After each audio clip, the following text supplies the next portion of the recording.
DC Nation, what is up? We're back with another video, and today I'll be reviewing all the new DC Comics for the week of October 19th, 2021. Now this week we got a lot of good comics. We got another Parts in Fear State, Batman in 115, we got another Nightwing issue, we got two new Catwoman issues, one for the main series, and then a new miniseries by Cliff Chang called Catwoman, The Lonely City. Guys, that comic I'm excited to talk about. It was really good. Like, this was really the week for Catwoman. All her comics, like the new Ram V1 and the one I just mentioned, are amazing. Now we also got a new issue of Flash, that's really cool, a new issue of Shazam and Suicide Squad. It was just all in all a great week for comics. And yeah, let's get into it. Now, getting into the new comics, we first got Batman in 115, and I'm starting out with this because this is the weakest comic of the week. I want to start low and then build it up a little bit, and kind of go back and forth between some awesome comics and some alright ones. But this is the only one this week that I thought was meh. I didn't really enjoy it. And I have not been enjoying this Batman run as much recently. This whole Fear State storyline is not that good. The tension is going away because it's taking a while to get to the point. Yeah, last issue was great. I liked last issue. We got a lot of plot development and we got a lot of action. Jorge Jimenez's artwork was amazing. But this issue, we don't get that much. Honestly, we don't. And the worst part is Jorge Jimenez only draws 3 pages in this entire comic book. That's it. And that struck me. When I was reading this, I opened it up and I was scanning through it. Because I always scan through my comics first to see certain things that pop out with me. So then when I get to this review, I'm oh, those are the things that I remember. And yeah, I saw just 3 pages. I'm wait, what? Did they really? This is the final story for James Tynion's Batman run. And you're telling me they got a filler artist to do the rest of this issue? And no offense to Ben Gale, who does the artwork for the rest of the issue, but he ain't no Jorge Jimenez. His artwork's fine. It's not bad. It's perfect for a filler storyline, 2 issues. But when you interchange it with Jorge Jimenez's artwork, which is way better, it makes the issue feel disjointed and it's hard to read. It takes me out of the story. And throughout the comic, I'm just alright, why can we not just get Jorge Jimenez? I want his artwork. It's way better. And this entire storyline, Fear State, for me, I've only been able to get through it because of the artwork. Yeah, there's been good action, some cool moments, but the artwork is the best part. So when you take that down a notch and Jorge Jimenez only gets a little bit, it really takes the issue down for me. And yeah, that was my first big complaint. For the rest of the issue, we see Batman, Miracle Molly team up. They try to get this one device.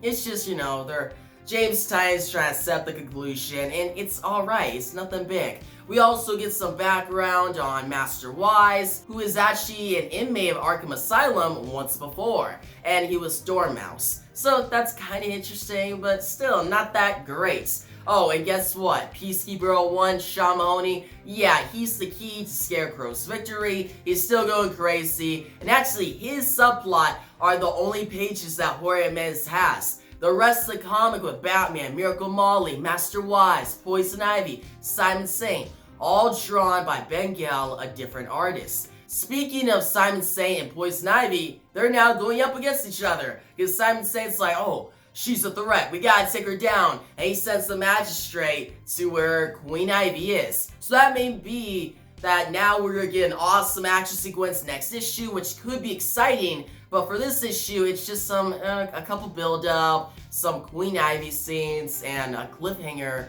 that could lead to some exciting moments, but it's not that huge. And another thing, this is Fear State. I think we have 2 issues left, maybe 3 if we're lucky, and we barely got really Scarecrow. He's barely shown up. It's been a lot of, oh, Simon Saint, all his plans are going wrong. Oh, Queen Ivy, she's not struggling, she's just not doing anything.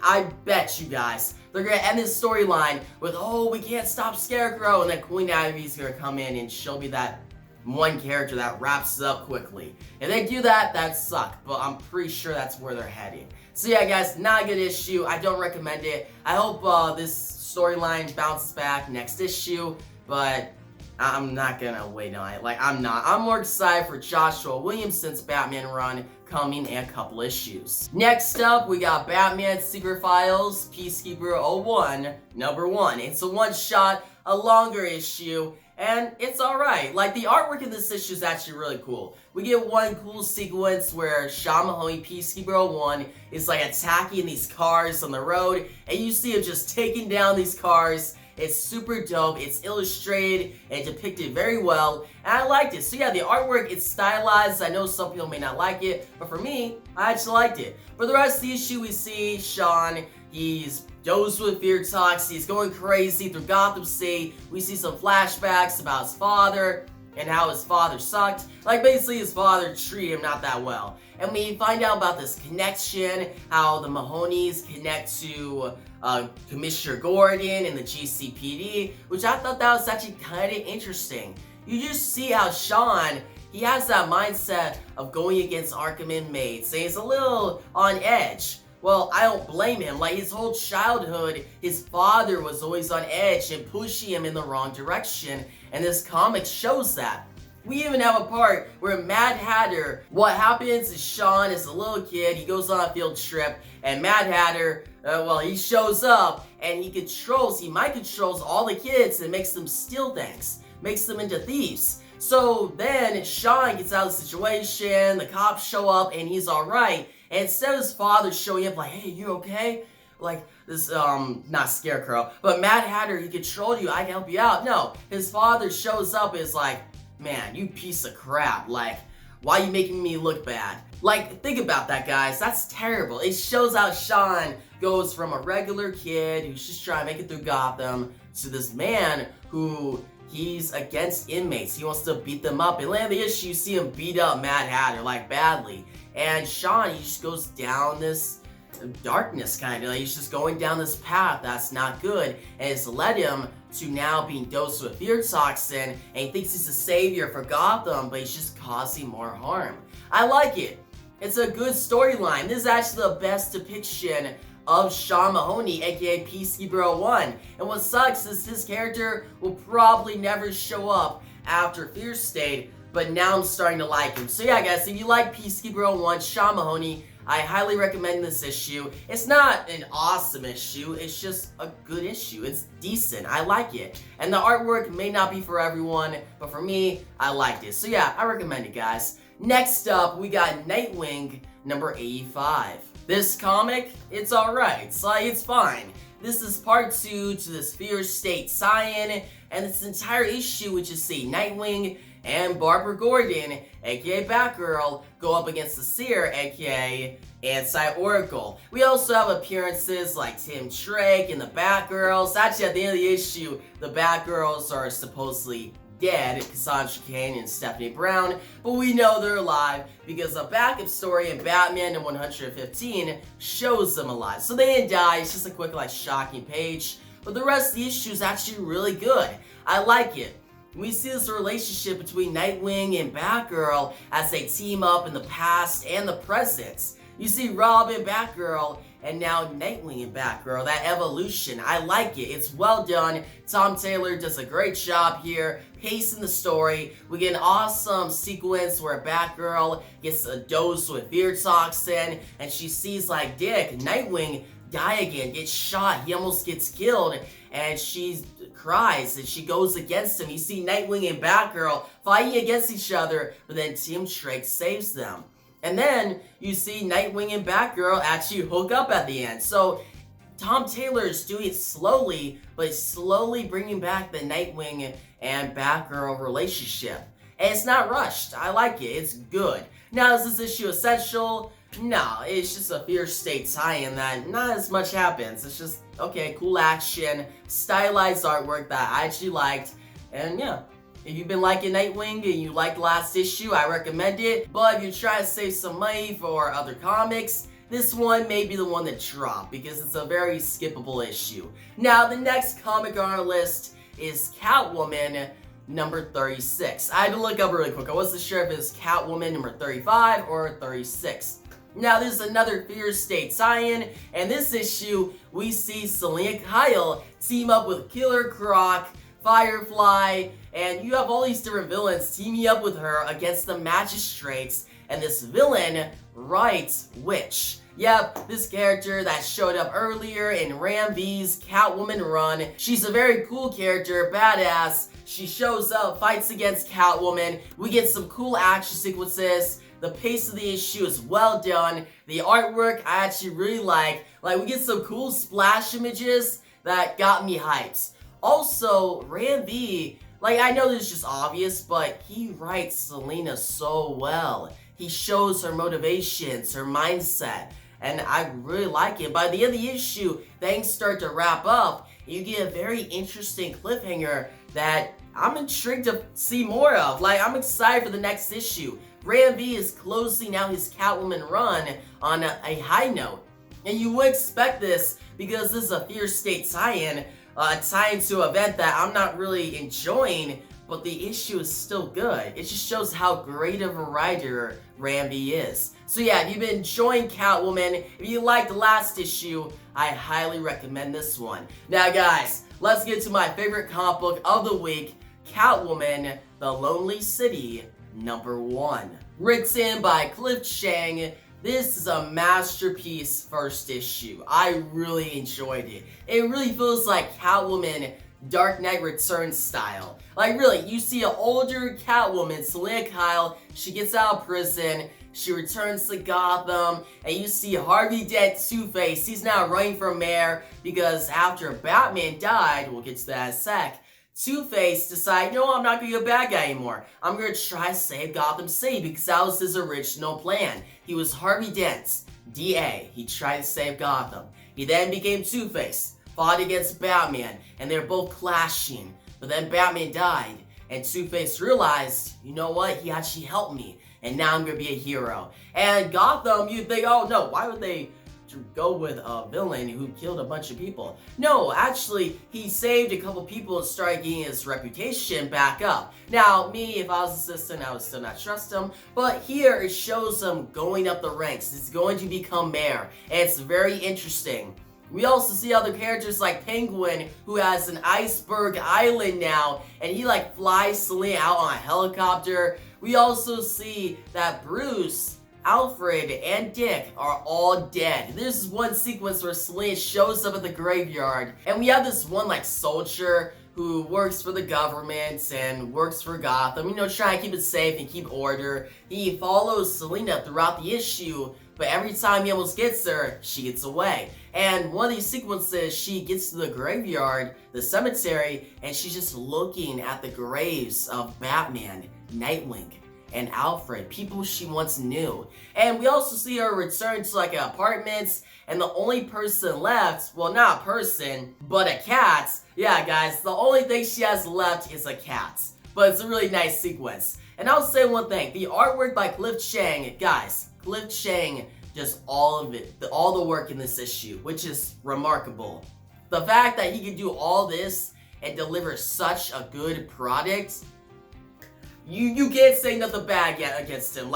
This just proves he's one of the best in the comic industry. So yeah, I really like that. The artwork is very stylized, and you get a lot of good moments, but just cool images that make the moment go from, okay, this is a really well-written moment, I like it, to, wow, I am invested. The artwork gets me invested, the story gets me invested, seeing all these different characters changed, and a futuristic universe, and seeing Selina, her mindset, her motivations, going through it. And we find out that Batman died on this day called Fool's Day, and you get this awesome splash image of this helicopter showing up, thinking that Catwoman killed him as she holds Batman in her arms. He dies in her arms. And it's epic, guys. A lot of epic moments. We also get later in the issue, we get Selina team up with Killer Croc. Killer Croc is the best in this issue. He's hilarious. How see him team up with Selina later in the issue to try to go against Two-Face. Actually, we get one image in this book, a splash image, that shows Selena in the classic Catwoman costume just going across the page. It's a simple but really cool image, and I really liked it. So yeah guys, a great first issue. If you're a Catwoman fan, I highly recommend it. Like, this story got me invested. It's a longer issue, it's like 46 to 48 pages, but it goes by fast. So much happens, and it's technically a setup issue, but I really liked it. Usually I'm like, oh, it was a solid issue, it's more setup, but I'm more excited for what comes next. Which yeah, I'm still excited for what comes next, but this premiere issue did its job very well. It had setup, action, intrigue, interesting moments, a lot changed, and yeah, I'm just gonna say it. It's Catwoman, but done in a Dark Knight Returns style. It's that cool. I like it. So yeah, guys, I recommend it. Next up on our list, we got Batman Catwoman number 8. Written by Tom King, art by Liam Sharp. Now guys, I really like Liam Sharp's artwork, but I have a problem with this series. Wasn't this series like delayed a lot, like almost a year, because Tom King was like, oh, Clayman, he needs more time to finish up the work. It's gonna be amazing. Like, guys, just wait. And I was like, okay, I'll wait. And when the series started, yeah, Clayman was delivering. Like, the artwork looked really good, and I got the delay. So I'm like, okay, I get it. But now, last issue we had Liam Sharp, this issue we had Liam Sharp, maybe next issue, I'm getting the feeling like, okay, if you're just not using Clayman, I still like Liam Sharp, but I was hoping for Clayman to do the entire series, not be having like filler artists. Like, it doesn't make sense. Like, if you're gonna do that, then why was there delays? There was no need for delays if you're just gonna fill in artists for certain issues, like a couple issues in a row. It'd be one thing to have Liam Sharp just last issue, but have him 2 issues in a row, and maybe next issue, I want Clayman back. He had the tone of the story, and it kept the story together. I feel like having a different artist, it takes me out of the story. I'm like, I can't really connect the previous issues with this one. So yeah, Liam Sharp, he still does a good job. This is not like his best work, but I wish it was Clayman. As for the story, it's confusing. You go back and forth between present, past, and future, and I liked that earlier in this series, but now it's getting more confusing, not as much is happening, and when things do happen, like shocking moments, there's not context. So I'm like, wait, oh, Phantasm, Joker together? What's going on here? Oh, Joker's trying to choke Phantasm and kill Andrea? It's a big moment, but I'm like, wait, did I miss something? Like, I'm not sure. It's hard to keep track of things. And by the end of the issue, it doesn't really have a big cliffhanger. It's just like, alright, get ready for the next one. That's it. And I'm like, I don't know if I want to. Like, I'm kind of losing steam with this comic. I'm not as interested. But I'm going to stick it out. It's only 4 more issues. Hopefully Tom King brings it around. He hasn't been doing that lately, like the Rorschach series. And a very disappointing note, Strange Adventures was good, but it was better at the beginning. Tom King has this, I don't know why he does this. He starts out series so interesting, starts out very well, I'm invested, and then it just falls apart as the series goes on. It gets more confusing, and then we got a simple ending that doesn't justify all the confusing back and forth in the middle of the stories. But yeah, guys, tell me your thoughts on this comic down below. I'm very interested for the ones who read, for you guys, if you read this issue, what do you think about it? Do you really enjoy it, or do you share the same thoughts as me? Now, next up on our list, the next new comic book is Suicide Squad number 8. This issue is one of my favorite issues of this run yet. It's an awesome issue. You see Ambush Bug with a Suicide Squad in hell fighting against another Suicide Squad. You get a lot of cool character appearances, a lot of deaths. Like guys, a lot of people in this issue die in brutal ways. And we have like Culebra, who's spoiler. Guys, if you're watching a video like this, you know there's gonna be spoilers. But Culebra dies, but then comes back, and Amanda Waller has all the Suicide Squad who are in hell, who previously died, come back to life. So now she has like a Suicide Squad 2.0, or a backup Suicide Squad. And she says like this line that actually, let me read it. Oh yeah.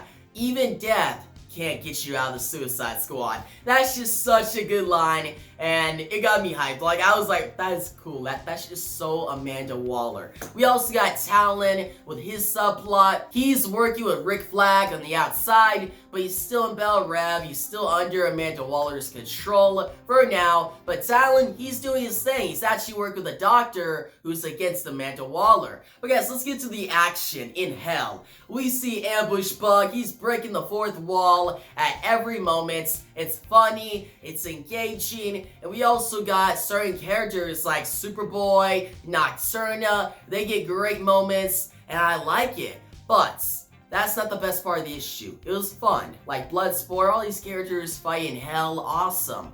But we got Peacemaker. We see him, he fights against Swamp Thing. We get like a catch-up, right? In case you're not reading the Swamp Thing series, the Ram V Swamp Thing series. Great series, by the way. But we see Peacemaker, he gets the bomb out of his head, and it goes off on its own.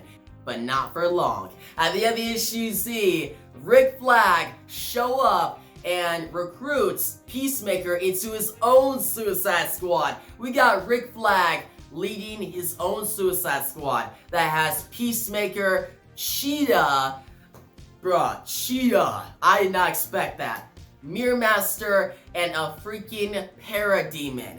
All on one team. They're now going to go against Amanda Waller, who has two Suicide Squad teams, the one we've been following, and a backup one that came from Hell. Guys, crazy writing. I am invested in this. Like, I was enjoying this issue. A lot of action, a lot of just crazy moments. I'm gonna keep saying crazy. This series, in general, is just really crazy. Like, if you want a Suicide Squad comic that keeps you engaged, and you don't know who's gonna die at every moment, this is for you. And next issue, they're going to space, and Rick Flag is going to try and kill Amanda Waller. The stakes are high. And yeah, guys, I highly recommend this issue. If you've been enjoying the series thus far, check it out. Or maybe you haven't been reading it, still check it out. Like, this could actually still be a one done. Just know that Suicide Squad are fighting another Suicide Squad in Hell. And you got Rick Flag. I'm pretty sure everyone knows Rick Flag. He is now gone from Waller, and he is recruiting his own Suicide Squad to take her down. That's all you need to know. Jump into the issue and enjoy. Now guys, next up on our list, we got Shazam number 4. This is the final issue in this mini-series. And yeah, Tim Sheridan, he brought it around. This final issue was great. The artwork by Clayton Henry, I actually really liked it. It was dynamic, it kept me invested. But the story itself, we see basically more development on the unkindness. And I know you guys like the unkindness. I made like a video, I think, beginning of this year, the full story of the unkindness. And I got a lot of comments on that video about Raven and just everything going on, because it was a very bombastic story, but you guys loved it. And if you love that story, you'll like this one, because you see Shazam team up with a younger Black Adam, Teth Adam, to fight off against like a pride monster, one of the 7 deadly sins. And it's action-packed, it's interesting, but most of all, you see Shazam find out about the unkindness, all that happened in the future states, and all that may be happening now because Dane, Dane, the son of the devil, has been released. And we see at the end of the issue, he's at Titan's Tower, Nightwing, Raven, all of them are checking on him. They're like, are you okay? And Dane's like, yes, and now I have plans. So you know he's gonna try to cause the apocalypse. And if you guys remember that Future State storyline with the Forward Riders of Apocalypse, Raven becoming ultra powerful, OP guys, like overpowered. She got the power of the unkindness, and she just started destroying the universe. So, if you know those stakes, then reading this issue, it makes it a lot better. Like, for me, I enjoyed it a lot. And just, okay, even if you only know that story, seeing Black Adam and Shazam teaming up, come on. That should get your purchase already. That should get you into this comic right off the bat. So yeah, guys, good conclusion to the Shazam mini-series. I highly recommend it. And for our last new comic book of the week, we got Flash, number 775, written by Jeremy Adams, art by Fernando Pescerin. This is an extra-sized issue because, come on, 775, that's a milestone. And guys, first off, Fernando Pescerin, his artwork here is phenomenal. Like, I've never been like a big fan of his artwork, but here, it got me hooked. Like, how he draws like Wally running as the Flash. It's very dynamic and awesome. And we get a couple big splash images and double page spreads in this issue that are so big, it's bound to get you hyped. Now, the plot of this issue, we see this glaive or this sword. It crashes into Earth and no one can pick it up. It's basically like Excalibur in a way. Superman, he can't pick it up. Mr. Terrific, he can't take it out, and no one can. But throughout the issue, you see everybody just treating Wally like crap. Superman, who's supposed to be the best of us, he's actually being kind of frustrated. He's mad. Mr. Terrific, he starts going off on Wally. Linda, Wally's wife, starts going off on him. Wally's co-workers start going off on him. Wally's like, why is everyone acting weird? Like, it's funny, actually. Like, it's messed up. You're like, man, why are they treating Wally like this? But on the other hand, you're like, it is kind of funny to see Wally be like, man, why are they doing this to me? Like, something has to be wrong. When you find out this sword, this glaive, I'll probably pronounce that wrong, but I'm just gonna say it. Glaive, it is basically in a short radius, like everything around it gets angry. Like, it causes rampage, it causes frustration. It makes you bring out all your angry tendencies, and it causes chaos. You see people try to kill each other. You see people just going absolute nuts. And it's good. It's very high stakes. I like it. And you see Wally fight off against different heroes. But most of all, he fights off against a bunch of rogues. A bunch of villains. You see this awesome double page spread where all the villains show up and Wally's like, oh yeah, I gotta fight off against these guys. Like, oof.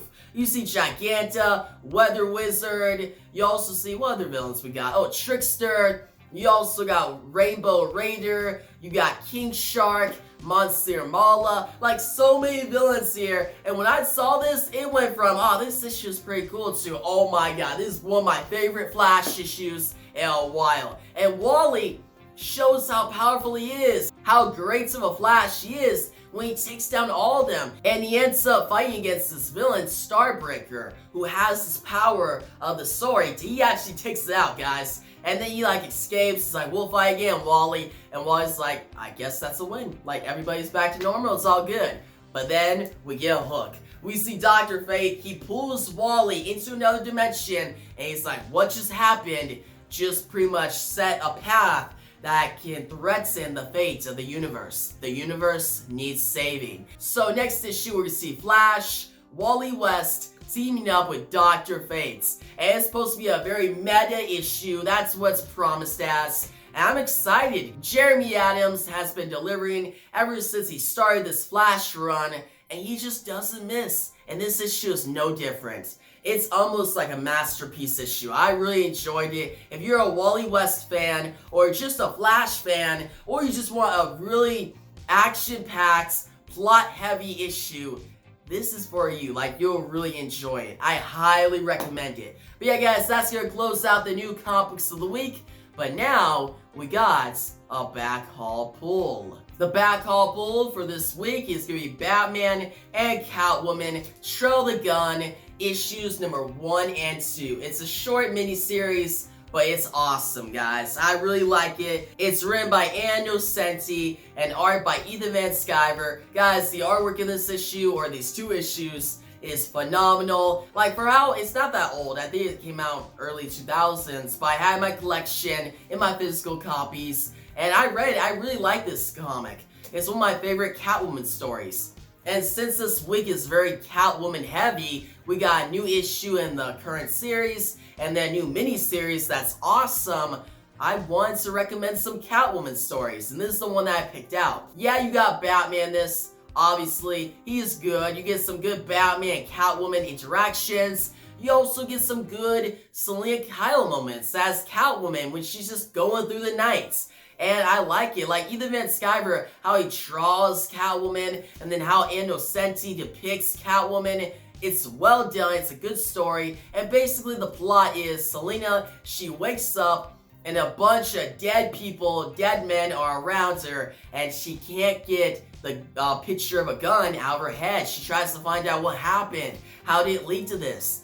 And it's interesting. Both issues are not that long. It's a quick story, but a really fun one. I like it, and I highly recommend it. If you're a Catwoman fan, check it out.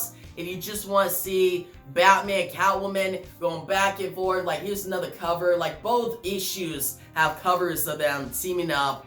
And yeah, I recommend it, guys. That's the back haul pull for this week.